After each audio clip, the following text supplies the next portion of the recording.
Being English classes, your master key towards perfection. Hello दोस्तों, being English classes में आपका फिर से एक बार बहुत बहुत स्वागत है। और आज की इस वीडियो में हम लोग एक पोएम के बारे में चर्चा करने वाले हैं। इस पोएम का नाम है CLM। नाम से आप लोगों को थोड़ा सा अजीब लग रहा होगा कि ये ऐसे कैसा नाम है। CLM दरअसल ये पोएट का मम्मी का नाम है, यानी पोएट की अम्मी का जो शॉर्ट फॉर्म है, इनिशियल है नाम का, वो है। दरअसल इस पोएट का जो नाम है ये है जॉन मैसफील्ड, और इनकी अम्मी का पूरा नाम है कैरोलिन एल मैसफील्ड। तो इसका जो नाम का जो शॉर्ट फॉर्म है ये बन जाता है CLM, इसलिए इस पोएम का जो नाम है वो है CLM। तो ये जो पोएम है ये जॉन मैसफील्ड ने अपने अम्मी के बारे में लिखा है, अपने अम्मी को ध्यान में रखकर लिखा है। इस पोएम में दो फीलिंग्स जो ज्यादा उभर कर आते हैं पोएट के, वो है गिल्ट और लव। इसका मतलब होता है कि अफसोस और प्यार। यहाँ पर उन्होंने इस पोएम में ये भी बताया है कि उन्हें क्यों अफसोस हो रहा है और वो कितना प्यार करते हैं अपनी अम्मी से। पोएम स्टार्ट करने से पहले मैं आप लोगों को कुछ और चीजें बताना चाहता हूँ अम्मी के ताल्लुक से या माँ के ताल्लुक से। माँ जो ये शख्सियत है हमारे घर पर काफी इम्पोर्टेंट रोल अदा करती है, लेकिन हम लोग ये जो हमारी माएँ होती है घर पर, इसे ज़्यादा इम्पोर्टेंस और ज़्यादा हम ध्यान नहीं देते। हमारी माँ की जो कदर होती है ये जब कब पता चलती है, जब वो हमसे दूर चली जाती है। जब वो चली जाती है इस दुनिया से तब हमें पता चलता है कि माँ कितनी ज़रूरत थी हमारे लिए। तो मेरा यही आप लोगों से एडवाइस रहेगा, गुजारिश रहेगी कि आप लोग अपने अपने माँओं को प्यार करें और इज्जत दें। तो चलिए स्टार्ट करते हैं पोएम के साथ में। In the dark womb where I began. Womb का मतलब होता है कोख, जहाँ पर बच्चा पलता है 9 महीना, उसको वूम बोलते हैं इंग्लिश में। और जो कोख होती है माँ की, जहाँ पर बच्चा रहता है या पलता है 9 महीना, वूम का दूसरा नाम है बच्चादानी, या हमारे आम जबान में उसको थैली बोलते हैं। तो जहाँ बच्चा 9 महीना बढ़ता है माँ के पेट में, उसको वूम बोलते हैं। और जो कोख होती है वो काफी अंधेरी होती है, वहां पर कोई लाइट नहीं जाती, तो इसी वजह से वो अंधेरी होती है। In the dark womb where I began, ये आई जो यहाँ पर है ये अपने आप के लिए बता रहे हैं जॉन मैसफील्ड। तो जॉन मैसफील्ड जो है वो कहते हैं कि जहाँ पर मेरी जिंदगी की पहली शुरुआत हुई मेरे माँ के पेट से। आप सब लोग को पता होगा कि बच्चा कैसे पैदा होता है और उसके जो स्टेजेस होते हैं हर महीने के, वो किस तरह से होते हैं। आप लोग अपने अपने साइंस के लेसन्स में पढ़ लिए भी होंगे। तो वो कहते हैं कि जहाँ पर मेरी शुरुआत हुई मेरी जिंदगी की, वो थी मेरी माँ की कोख। My mother's life made me a man. यहाँ पर एक और चीज मैं आपको बताना चाहता हूँ कि जॉन मैसफील्ड जो थे, वो जब उनकी उम्र 6 साल की थी उस वक्त उनकी माँ का देहांत हो चुका था। और किस वजह से उनका माँ का देहांत हुआ था? क्योंकि उन्होंने अपने कैपेसिटी से ज्यादा बच्चे पैदा किए थे। मेरा बोलने का मतलब ये है कि जॉन मैसफील्ड की जो माँ थी उन्होंने 6 बच्चे पैदा किए थे, और छठी संतान पैदा करते वक्त उस वक्त उनकी जान चली गई थी। तो ये जो छठी संतान थी ये लड़की थी, और उस लड़की का नाम था नोरा। तो जॉन मैसफील्ड को यहाँ पर एक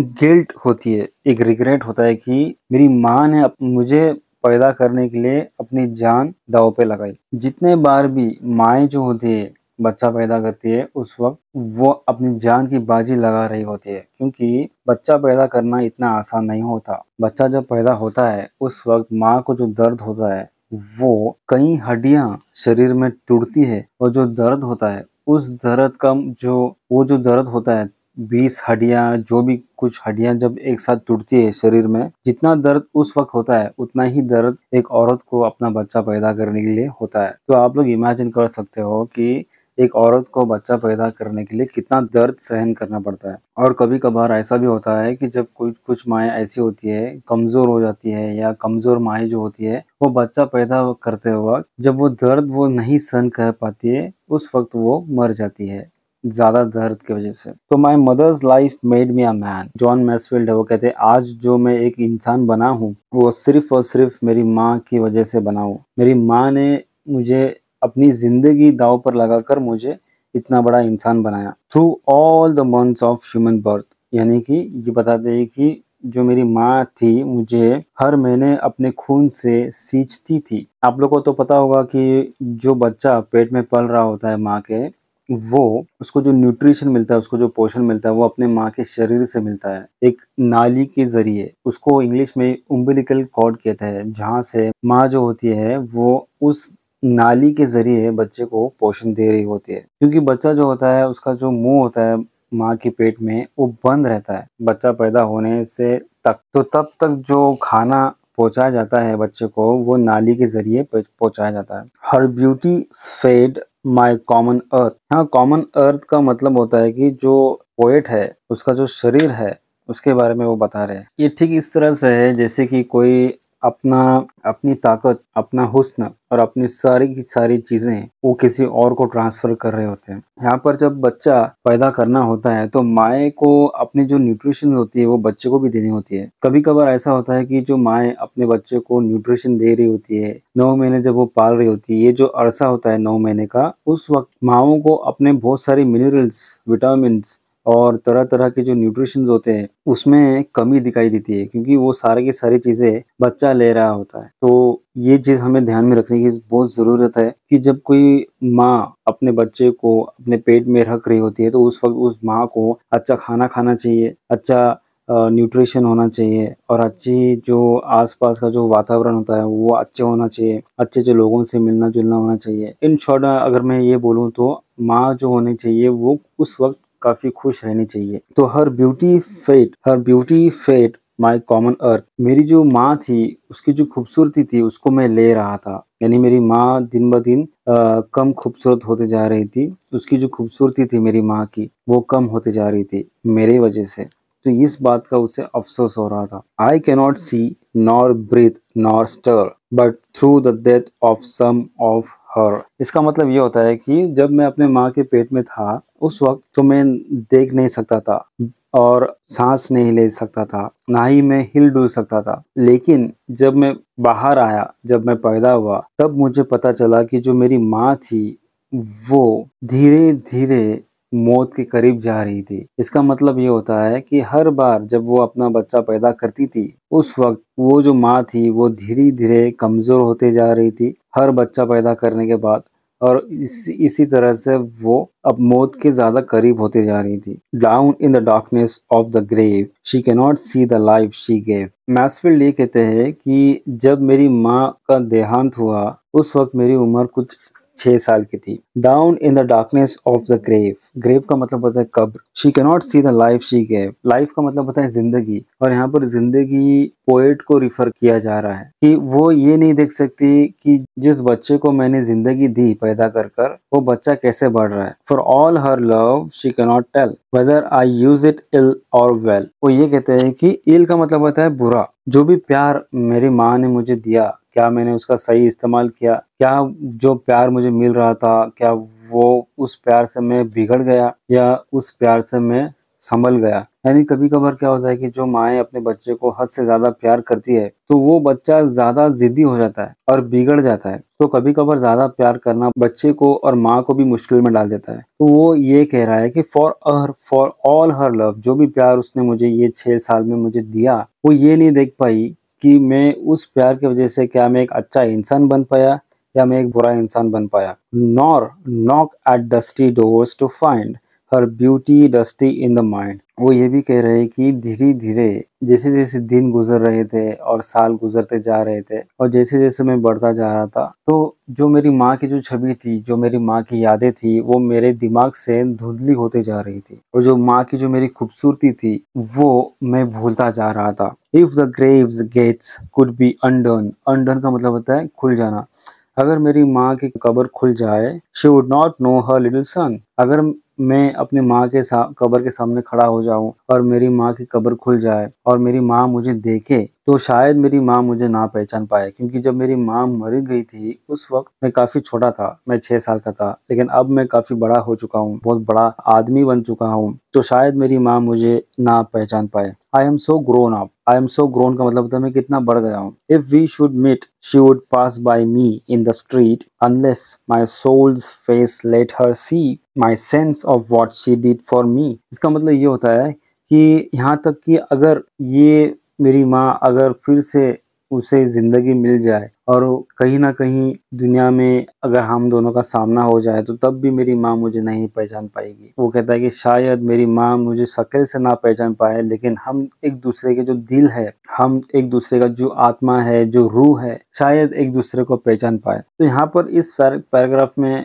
इस स्टैंज़ा में हमें ये पता चलता है कि जो पोएट है वो काफ़ी गमगीन है। वो ये सोचता है खुद से कि मेरी माँ ने मेरे लिए इतना कुछ किया और उस वक़्त मैं उसे ना पहचान पाऊँ तो कितनी बड़ी एक गलती हो सकती है। कितना बड़ा अफ़सोस भरा ये मंज़र हो सकता है कि ऐसी माँ जो खुद अपनी जान बाज़ी पर लगाकर मुझे पैदा करे, और ऐसी माँ को अगर मैं ना पहचान पाऊँ तो कितना बदनसीब इंसान होगा मैं। What have I done to keep in mind my debt to her and womankind? तो ये एक रेटोरिकल क्वेश्चन है। यहाँ पर क्वेश्चन मार्क तो है, ये एक सवाल है, लेकिन इस सवाल का जवाब नहीं होता। ये खुद से सवाल पूछ रहे हैं। ये कहते हैं कि मैंने ऐसा क्या किया है कि मैं याद रखा जा सकूं।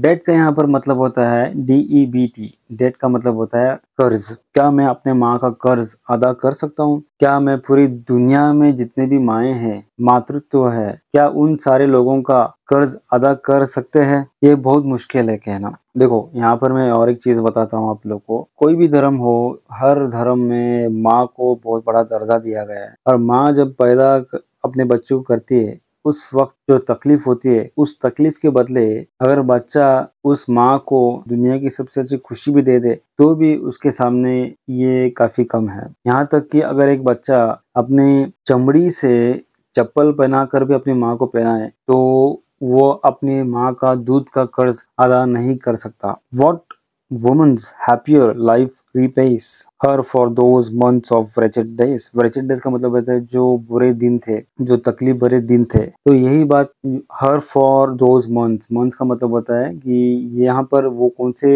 महीनों की बात चल रही है। वो 9 महीने जो पोएट जो अपने माँ के पेट में थे उस के बारे में बता रहे हैं कि एक माँ को एक बच्चा पैदा करना इतना आसान नहीं होता, क्योंकि माँ को बहुत सारी चीज़ों का सामना करना पड़ता है, तकलीफ़ों का। 9 महीने जब वो बच्चा अपने माँ के पेट में होता है तो उस वक्त माँ को बहुत संभालना होता है। वो ऐसी कोई भी चीज़ जो उसे पसंद हो वो नहीं कर सकती, ऐसी कोई भी चीज़ जो उसे पसंद हो खानी वो नहीं खा सकती, और समय-समय पर माँ को पेट दर्द और बहुत सारे हेल्थ इश्यूज होते हैं एक बच्चा पैदा करने के लिए। तो ये इतना आसान नहीं होता। What woman's happier life repays? कहता है कि मैंने अपनी माँ की खुशी को बर्बाद कर दी खुद पैदा होकर। For all my mouthless body leased। क्यों वो ऐसा कह रहा है? क्यों कह रहा है कि मैंने अपनी माँ की खुशी दांव पर लगा दी? क्यों ऐसा कह रहा है कि मैंने अपनी माँ की खुशी ले ली और मेरे वजह से, मैं पेट में रहने की वजह से मेरी माँ को बहुत सारी तकलीफ हुई, बुरे दिन देखने पड़े। वो यहाँ पर जो पोएट है वो अपने आप को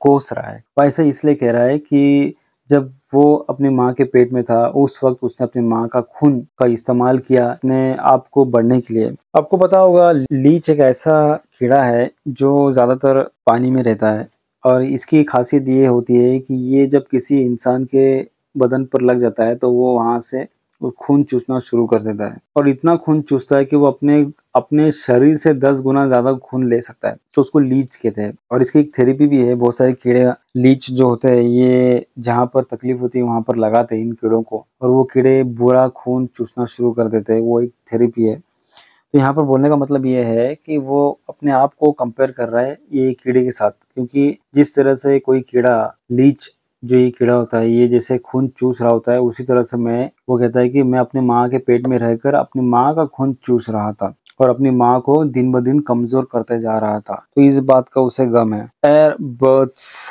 रिलीजिंग हेल वॉज रीच।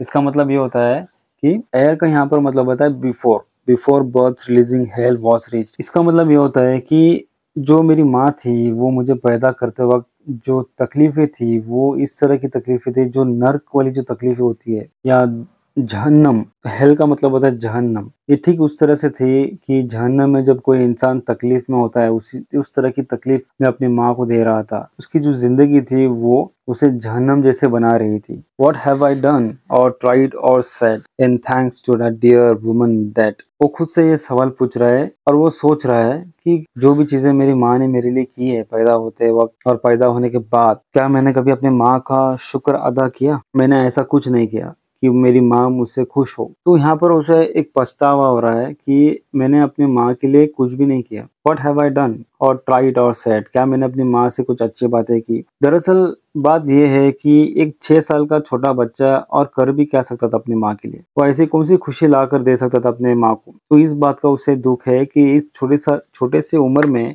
मैं अपनी माँ के लिए कुछ भी नहीं कर पाया।